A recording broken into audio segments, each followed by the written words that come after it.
As a professional shooter, of course your camera matters. Output and file size are super important if you're shooting for print or billboards or any type of advertising. And any professional photographer will tell you photography is all in the details, and getting a sharper image and a bigger file makes a world of a difference. But if you're a beginner just starting out, if you're a hobbyist, an artist, if you shoot for Instagram or strictly for the web, then I'm going to break down and show you why you can get almost the exact same image from a $500 camera, a $3,500 camera, and a $9,000 camera. My name's Corey Vanderploeg at Corey Photo on Twitter and Instagram. Let's jump right in. These three images look almost identical, and the difference between an expensive medium format camera and a cheap consumer camera is pretty much lost when great lighting is in the mix. I'll get to lighting subjects in a future video. If this is being posted to a website or social media, then nobody will be the wiser. So let's break these cameras down. The $500 Sony. This is a fantastic starting camera. You can shoot raw, it has full manual mode, even moving portraits look good. The only issue with this camera is the zoom lens attached, which doesn't make the camera quite as sharp as a Canon or Hasselblad. But when lit the exact same way as the other cameras, it's right up there with the high price competitors. The $3,500 Canon. This is one of the most used cameras for pro shooters and prosumers today. To me, it's much more responsive. You can get more frames a second, and when you're using prime lenses and the right technique, they can be just as sharp as the high price medium formats.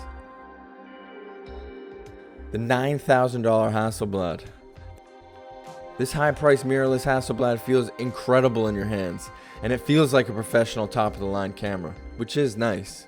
But the file size, the control while shooting, the overall image isn't that impressive when compared to the cheaper Canon. So one would wonder, why spend the extra money? Working on these images back to back was interesting. Starting with the RAWs, you can see there's a pretty big difference right off the bat. It looks like the cheaper Sony has a fog on it compared to the 5D. And the 5D has a little less fog on it compared to the Hasselblad. But with a little bit of trickery on the back end, I can show you that all of these images will turn out identical.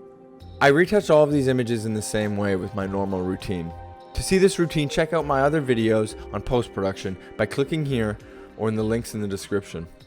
And once they had the same combination of layers on them, and they were all appropriately sized to TIFFs and web-ready JPEGs, the gap between the different, more expensive files seemed to just melt away. The final result was three beautiful and extremely similar images. Something I always tell new photographers or hobbyists is that light is much more important than the type of camera you use. Great light trumps almost everything, and it's one of the reasons I shoot almost completely natural light. I just love the aesthetic. Stay tuned in the coming weeks for videos on lighting. Overall, the biggest differences I saw were exactly what you expected. File size and sharpness went way up the more you spent.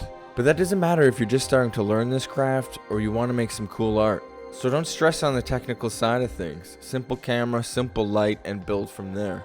Hope you learned something, and if you have any questions or thoughts, please drop a comment and smash that like button.